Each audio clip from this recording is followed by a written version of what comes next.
Hola, ¿cómo están? Bienvenidos a los prácticos de Hebreo. Hoy nos corresponde el número 7 y el pasaje de hoy es Éxodo capítulo 10, verso 27. Como ya les mencionaba, estamos viendo pasajes oscuros en cuanto a su teología y a su lingüística. Y este pasaje en Éxodo 10, 27 es uno de los más complicados que podemos abordar en cuanto a su teología. Vamos a leer en primer lugar el texto en hebreo y lo vamos a hacer muy lento como acostumbramos para que podamos tener la pronunciación correcta. Entonces recuerden que el hebreo se lee de derecha a izquierda y les pido que sigan mi mouse aquí. Entonces la primero que es ba, ba, baija, baija, sek, Baihat sek. Recuerden que aquí tenemos la conjunción va y aquí cuando se junta con el verbo se concreta un tiempo que se llama el Bayictol, que es un tiempo muy usado en el Pentateuco para poder contar una historia. Si se dan cuenta, aquí en el logo está totalmente separado. Está totalmente separado. Entonces sería cierto, cuando está separado sería Yehazek, Yehazek, pero como están juntos acá, cierto, pasa a ser un Bayectón. Y algunos me preguntarán cuál es la diferencia, porque algunas veces están juntos y porque otras veces están, cierto, separados. Depende del texto donde lo estamos sacando, del número uno. Y segundo, también depende, cierto, del sentido que quiera darse. Entonces, aquí está, este es el verbo más complicado que nosotros tenemos en el Antiguo Testamento, o uno de los más complicados, porque habla, cierto, de que endureció, así se traduce, de que endureció, cierto, Adonai, Adonai, cierto, se ha dicho Yahvé, Jehová, son muy malas transliteraciones, y por lo tanto, como no se sabe cuál fue realmente la traducción, aquí está el tetragramatón, sigan mi mouse, le vamos a decir Adonai, Adonai, los judíos le decían Hashem, el nombre. Entonces, Adonai lev, lev, esta palabra es importante porque significa corazón, lev, y aquí, cierto, tenemos la palabra,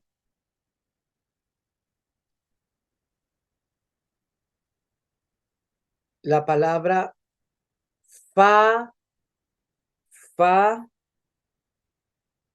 faro, faro. Recuerden que aquí el cheva no se lee porque antes va una vocal corta, la ayim no se lee silenciosa, entonces quería esta holen que está aquí, siga mi mouse, entonces sería, bueno, esta es una P, porque cierto, tiene cierto el dagesh, entonces sería paro, paro, que es en realidad, se traduce como faraón, y ustedes deben saber que la Biblia hebrea es la única que habla del rey de Egipto como paro, como faraón, o como faro, como faraón.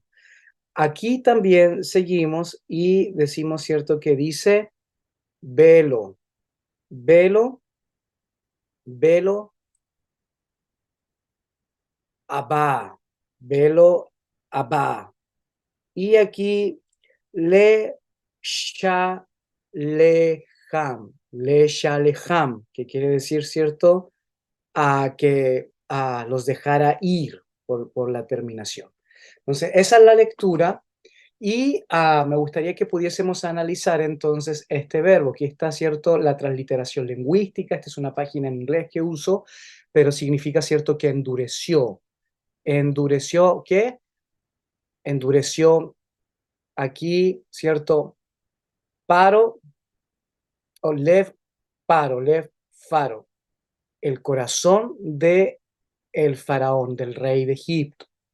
Entonces, si se dan cuenta, aquí la transliteración, la traducción sería endureció, que el Señor endureció el corazón del faraón. Y este texto es muy oscuro porque pareciera ser que Dios tiene el poder para hacer que los corazones de la gente se endurezcan o se ablanden. Eso quiere decir que sobrepasa el libre albedrío. Dios sobrepasa el libre albedrío de las personas y nos meteríamos, ¿cierto?, en asuntos teológicos con respecto al calvinismo y al arminianismo. Entonces, yo no quiero entrar a aspectos teológicos porque soy profesor de hebreo, de lingüística, pero quiero decirle que usted tiene esos dos caminos. A mí me parece, si ustedes me preguntaran, yo creo que el texto veterotestamentario no habla de una manipulación de la voluntad de Dios en la vida de las personas, pero sí yo entiendo en el concepto teológico de la revelación progresiva que las personas pensaban que lo bueno y lo malo provenían de Dios y por tanto, si algo bueno pasaba, ¿cierto? Y así lo decía Job, vamos a darle gracias a Dios solamente en lo bueno y no lo malo. Si algo bueno provenía, vida, abundancia, provenía de Dios, y si algo malo provenía, la muerte, era de Dios también. El concepto de el Shatán, del enemigo, recuerden que es un concepto posterior en Babilonia.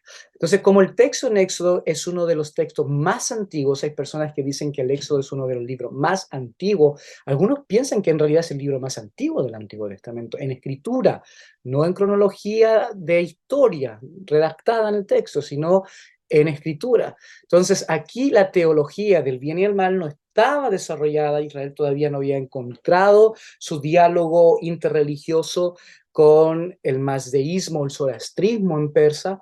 Por lo tanto, se creía que lo bueno y lo malo provenía de Dios. Por lo tanto, si el corazón del faraón se endureció, eso, ¿qué pasa? ¿Cierto? Tuvo que haberlo hecho Dios. Entonces, es así. Ahora, si usted quiere ir con el tema del calvinismo, de que Dios a algunos escoge, algunos, ¿cierto?, los, los escoge para salvación y otros para perdición, y que endurece el corazón de uno y de otros, eso ya es responsabilidad suya. Yo no lo creo, no lo creo. Y en el concepto teológico pienso, ¿cierto?, que es una visión todavía, una visión teológica todavía en construcción. Por eso que cuando nosotros analizamos el verbo, decimos, ¿cierto?, cuál es en realidad su traducción o cómo ha sido traducido. Pero veamos primero la definición. El verbo significa ser o crecer. Ser o crecer, firme o fortalecer. Entonces, en ese sentido, es como que Dios fortaleció el crecimiento de la negativa del faraón para no dejar ir a los israelitas. También, ¿cierto? Puede ser valiente o de este mismo verbo, ¿cierto? Este mismo verbo ahazak puede ser, ¿cierto?, ayudar, reparar, fortificar y otras cosas más, ¿cierto?, que pueden usarse según el contexto. Entonces, hazak ha sido traducido como endurecer. Y en tercer lugar, cuando yo hago estos prácticos en hebreo, trato siempre de sacar una enseñanza para la iglesia. Entonces, aquí usted como hermeneuta y quiere hacer una praxis eclesial como pastor, yo pienso que teológicamente hablando no tiene la potestad ni tiene el contenido para hablar, ¿cierto?, acerca de un calvinismo primario en este texto o de el forzar de Dios al corazón de las personas. Entonces, en ese sentido, pienso de que la enseñanza para la iglesia no debe ir en ese lado, sino que yo creo que debe ir en el lado de que Dios permite que las personas con su propia decisión pueda puedan tomar algunas acciones. Y usted me puede decir, pero profesor Ismael, ¿cómo que permite? Si dice que Dios lo endureció. Vuelvo a repetir, el Antiguo Testamento es es una historia en construcción teológica, es un desarrollo teológico. Todavía el tema del bien y el mal no estaba desarrollado. Por lo tanto, ellos eh, decían, ¿cierto?, que todo había venido de Dios. Entonces, en ese sentido, tengamos cuidado y con la enseñanza que yo me quedo es que Dios permite muchas veces situaciones, decisiones de personas para que ¿cierto? Para que su nombre sea glorificado. Ahora, no es que Dios sea un Dios malo que permite que la gente sufra para que su nombre sea glorificado, no. El mismo faraón toma la decisión, pero Dios es capaz de transformar lo malo en bendición y la maldición, lo malo en bendición y la maldición en algo bueno. ¿Ok? Bueno, que el Señor les bendiga y muchas gracias.